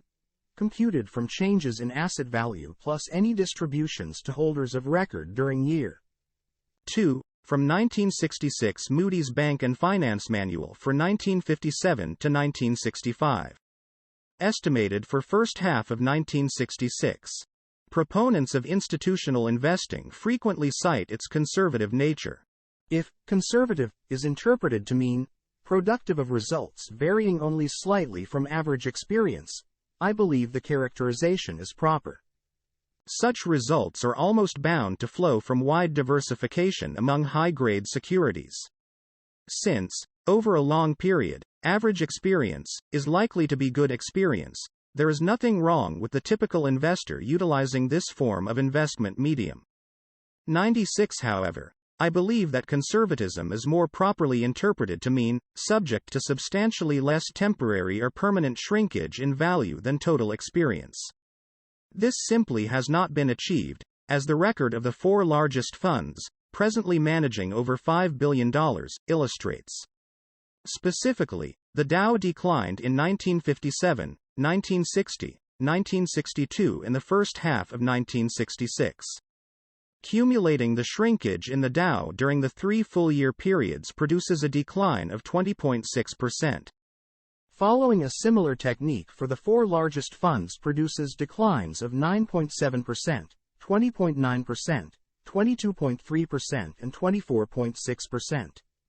Including the interim performance for the first half of 1966 results in a decline in the Dow of 27.5% and for the funds declines of 14.4%, 23.1%, 27.1% and 30.6%. Such funds, and I believe their results are quite typical of institutional experience in common stocks, seem to meet the first definition of conservatism but not the second one. Most investors would climb a rung intellectually if they clearly delineated between the above 2 interpretations of conservatism. The first might be better labeled conventionalism. What it really says is that, when others are making money in the general run of securities, so will we, and to about the same degree. When they are losing money, we'll do it at about the same rate. This is not to be equated with, when others are making it, we'll make as much, and when they are losing it, we will lose less. Very few investment programs accomplish the latter. We certainly don't promise it, but we do intend to keep trying. I have always felt our objectives should be somewhat loftier than those Herman Hickman articulated during the desperate years when Yale was losing 8 games a season. Said Herman, I see my job as one of keeping the alumni sullen but not mutinous. Hochschild, Cohn and Company. During the first half we, and 2 10% partners, purchased all of the stock of Hochschild, Cohn and Company, a privately owned Baltimore department store. This is the first time in the history of the partnership that an entire business has been purchased by negotiation, although we have, from time to time, negotiated purchase of specific important blocks of marketable securities. However, no new principles are involved. The quantitative and qualitative aspects of the business are evaluated and weighed against price, both on an absolute basis and relative to other investment opportunities. HK. Learn to call it that. I didn't find out how to pronounce it until the deal was concluded. Stacks up fine in all respects. We have top-notch people, both from a personal and business standpoint, handling the operation. Despite the edge that my extensive 75 cents an hour experience at the Penny's store in Omaha some years back gives us, I became an authority on the Minimum Wage Act. They will continue to run the business as in the past. Even if the price had been cheaper but the management had been run-of-the-mill, we would not have bought the business. It is impossible to avoid some public notice when a business with several thousand employees is acquired. However, it is important that you do not infer the degree of financial importance to BPL from its news value to the public. We have something over $50 million invested, primarily in marketable securities, of which only about 10% is represented by our net investment in HK. We have an investment of over 3 times this much in a marketable security where our ownership will never come to public attention. This is not to say an HK is not important, a 10% holding definitely is.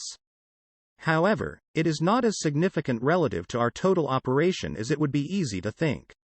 I still prefer the iceberg approach toward investment disclosure. It is my intention to value HK at year-end at cost plus our share of retained earnings since purchase. This policy will be followed in future years unless there is a demonstrable change in our position relative to other department stores or in other objective standards of value. Naturally, we wouldn't have purchased HK unless we felt the price was quite attractive. Therefore, a valuation policy based upon cost may somewhat undervalue our holdings. Nevertheless, it seems the most objective figure to apply. All of our investments usually appear undervalued to me, otherwise we wouldn't own them. Market Forecasting 97 Ground Rule Number 6, from our November packet, says, I am not in the business of predicting general stock market or business fluctuations. If you think I can do this, or think it is essential to an investment program, you should not be in the partnership.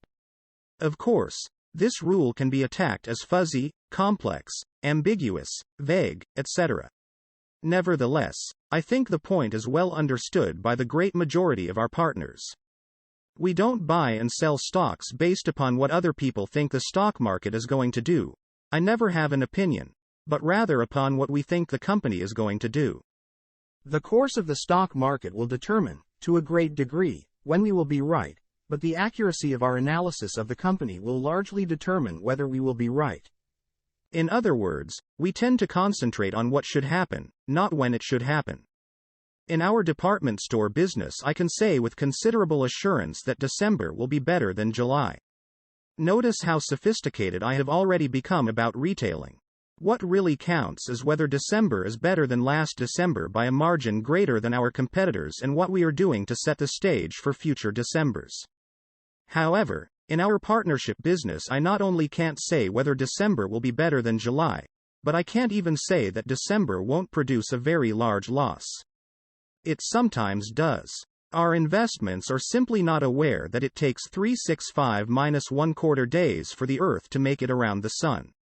Even worse, they are not aware that your celestial orientation, and that of the IRS, requires that I report to you upon the conclusion of each orbit, the Earth's, not ours. Therefore, we have to use a standard other than the calendar to measure our progress. This yardstick is obviously the general experience in securities as measured by the Dow. We have a strong feeling that this competitor will do quite decently over a period of years. Christmas will come even if it's in July, and if we keep beating our competitor, we will have to do something better than quite decently. It's something like a retailer measuring his sales gains and profit margins against Sears beat them every year and somehow you'll see daylight. I resurrect this market guessing section only because after the Dow declined from 995 at the peak in February to about 865 in May, I received a few calls from partners suggesting that they thought stocks were going a lot lower. This always raises two questions in my mind. 1. If they knew in February that the Dow was going to 865 in May, why didn't they let me in on it then? And 2. If they didn't know what was going to happen during the ensuing 3 months back in February, how do they know in May? There is also a voice or two after any 100-point or so decline suggesting we sell and wait until the future is clearer. Let me again suggest 2 points. 1. The future has never been clear to me. Give us a call when the next few months are obvious to you, or, for that matter, the next few hours. And 2. No one ever seems to call after the market has gone up 100 points to focus my attention on how unclear everything is, even though the view back in February doesn't look so clear in retrospect. If we start deciding, based on guesses or emotions, whether we will or won't participate in a business where we should have some long-run edge, we're in trouble. We will not sell our interests in businesses, stocks, when they are attractively priced just because some astrologer thinks the quotations may go lower even though such forecasts are obviously going to be right some of the time. Similarly, we will not buy fully priced securities because experts think prices are going higher. Who would think of buying or selling a private business because of someone's guess on the stock market? The availability of a question for your business interest, stock, should always be an asset to be utilized if desired. If it gets silly enough in either direction, you take advantage of it. Its availability should never be turned into a liability whereby its periodic aberrations in turn formulate your judgments. A marvelous articulation of this idea is contained in Chapter 2, The Investor and Stock Market Fluctuations, of Benjamin Graham's The Intelligent Investor.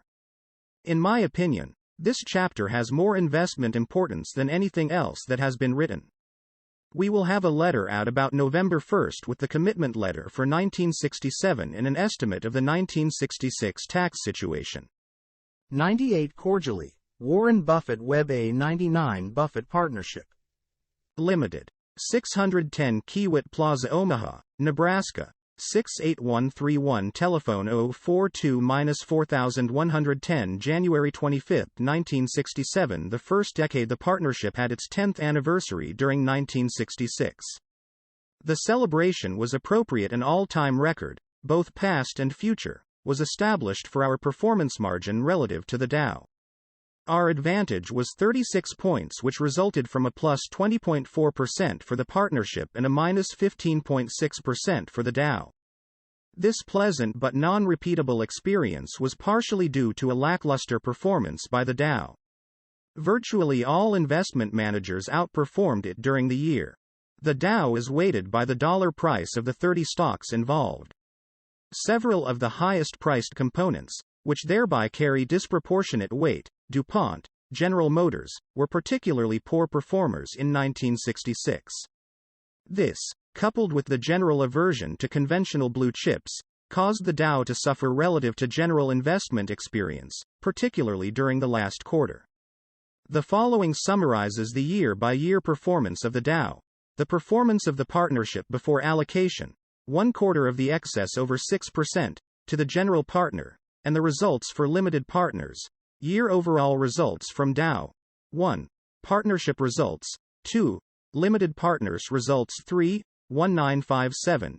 8.4%, 10.4%, 9.3%, 1958, 38.5%, 40.9%, 32.2%, 1959, 20.0%, 25.9%, 20.9%, 1960-6.2%, 22.8%, 18.6%, 1961, 22.4%, 45.9%, 35.9%, 1962 -7.6%, 13.9%, 11.9%, 1963 20.6%, 38.7%, 30.5%, 1964 18.7%, 27.8%, 22.3%, 1965 14.2%, 47.2%, 36.9%, 1966 -15.6%, 20.4%, 16.8%. Cumulative results 141.1%, 1028.7%, 641.5%. Annual compounded rate 9.7%, 29.0%, 23.5%.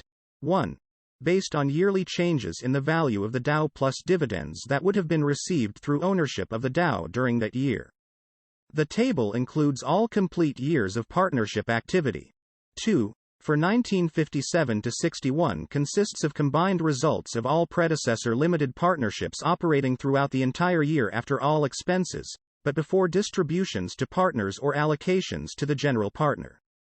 3. For 1957 to 61 computed on the basis of the preceding column of partnership results allowing for allocation to the general partner based upon the present partnership agreement, but before monthly withdrawals by limited partners. 100 on a cumulative or compounded basis. The results are: year overall results from Dow Partnership results, limited partners results 1957 -8.4%, 10.4%, 9.3%, 1957, 58. 26.9%, 55.6%, 44.5%, 1957 to 59, 52.3%, 95.9%, 74.7%, 1957 to 60, 42.9%, 140.6%, 107.2%, 1957 to 61, 74.9%, 251.0%, 181.6%, 1957 to 62, 61.6%, 299.8%, 215.1%, 1957, 63, 95.1%, 454.5%, 311.2%, 1957 to 64, 131.3%, 608.7%, 402.9%, 1957 to 65, 164.1%, 943.2%, 588.5%, 1957 to 66, 122.9%, 1156.0%, 704.2%, annual compounded rate 11.4%, 29.8%, 23.9%. Investment companies. On the following page is the usual tabulation showing the results of the two largest open-end investment companies, mutual funds, that follow a policy of being, typically, 95 to 100% invested in common stocks, and the two largest diversified closed-end investment companies. Year Mass. INV. Trust. 1. Investors Stock. 1. Lehman. 2. Tricont. 2. Dow Limited Partners 1957 minus 11.4% minus 12.4% minus 11.4% minus 2.4% minus 8.4% 9.3% 1958 42.7% 47.5% 40.8% 33.2% 38.5% 32.2% 1959 9.0% 10.3% 8.1% 8.4%, 20.0%, 20.9%, 1960 minus 1.0%, minus 0.6%, 2.5%, 2.8%, minus 6.2%, 18.6%, 1961 25.6%, 24.9%, 23.6%, 22.5%, 22.4%, 35.9%, 1962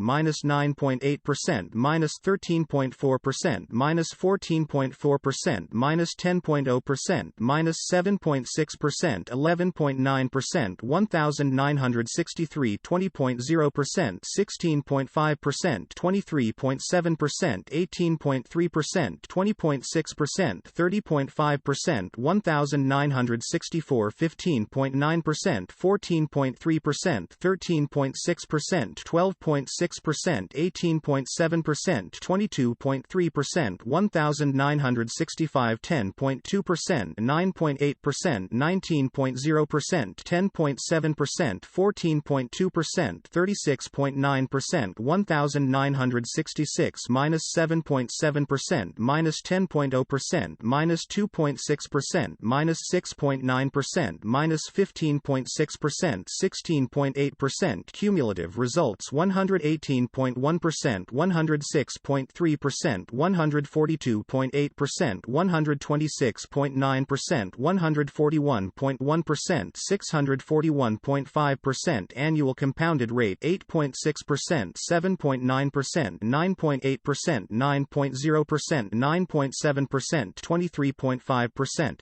1. Computed from changes in asset value plus any distributions to holders of record during year. 2. From 1966 Moody's Bank and Finance Manual for 1957 to 1965. Estimated for 1966. These investment company performance figures have been regularly reported here to show that the now is no patsy as an investment standard. It should again be emphasized that the companies were not selected on the basis of comparability to Buffett Partnership, Limited. There are important differences including 1. Investment companies operate under both internally and externally imposed restrictions on their investment actions that are not applicable to us. 2. Investment companies diversify far more than we do and, in all probability, Thereby 101 have less chance for a really bad performance relative to the now in a single year. And 3. Their managers have considerably less incentive for abnormal performance and greater incentive for conventionality. However, the records above do reveal what well-regarded, highly paid, full-time professional investment managers have been able to accomplish while working with common stocks.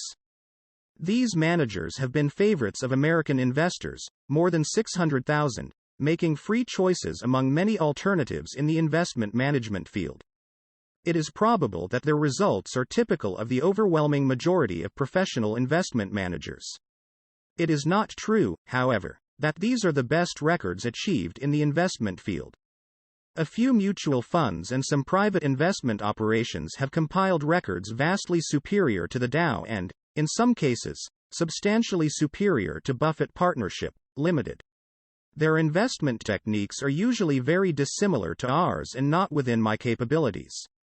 However, they are generally managed by very bright, motivated people, and it is only fair that I mention the existence of such superior results in this general discussion of the record of professional investment management.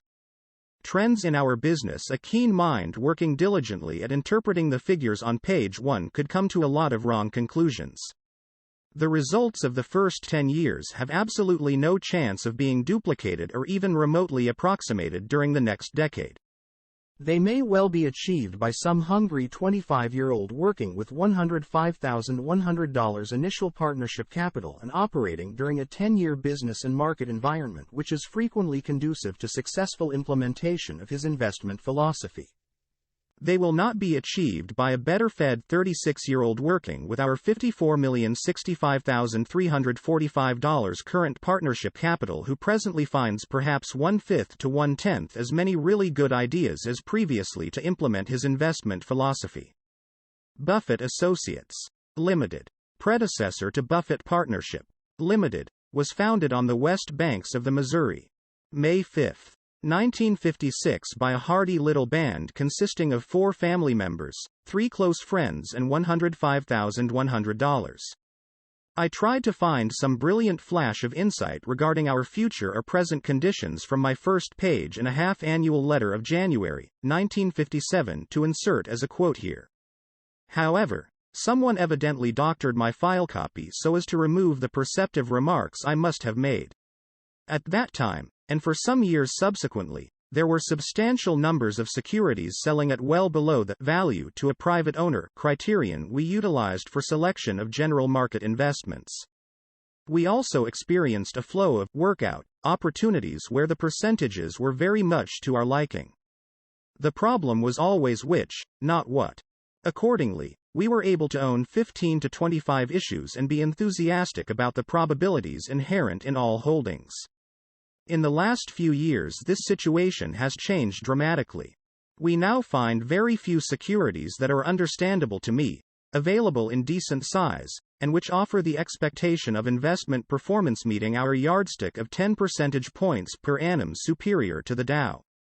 In the last 3 years we have come up with only 2 or 3 new ideas a year that have had such an expectancy of superior performance. Fortunately, in some cases, we have made the most of them. However, in earlier years, a lesser effort produced literally dozens of comparable opportunities.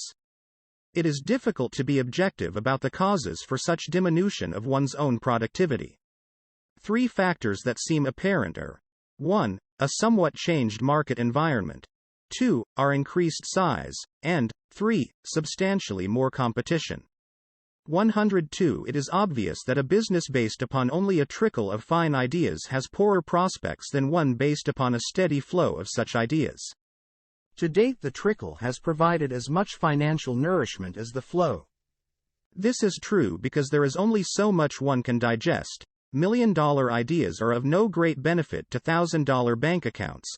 This was impressed on me in my early days, and because a limited number of ideas causes one to utilize those available more intensively. The latter factor has definitely been operative with us in recent years. However, a trickle has considerably more chance of drying up completely than a flow. These conditions will not cause me to attempt investment decisions outside my sphere of understanding, I don't go for the, if you can't lick 'em, join 'em, philosophy. My own leaning is toward, if you can't join 'em, lick 'em. We will not go into businesses where technology which is way over my head is crucial to the investment decision. I know about as much about semiconductors or integrated circuits as I do of the mating habits of the Kurzach. That's a Polish may bug. Students, if you have trouble pronouncing it, rhyme it with Terzach. Furthermore, we will not follow the frequently prevalent approach of investing in securities where an attempt to anticipate market action overrides business valuations. Such so-called fashion investing has frequently produced very substantial and quick profits in recent years, and currently as I write this in January. It represents an investment technique whose soundness I can neither affirm nor deny.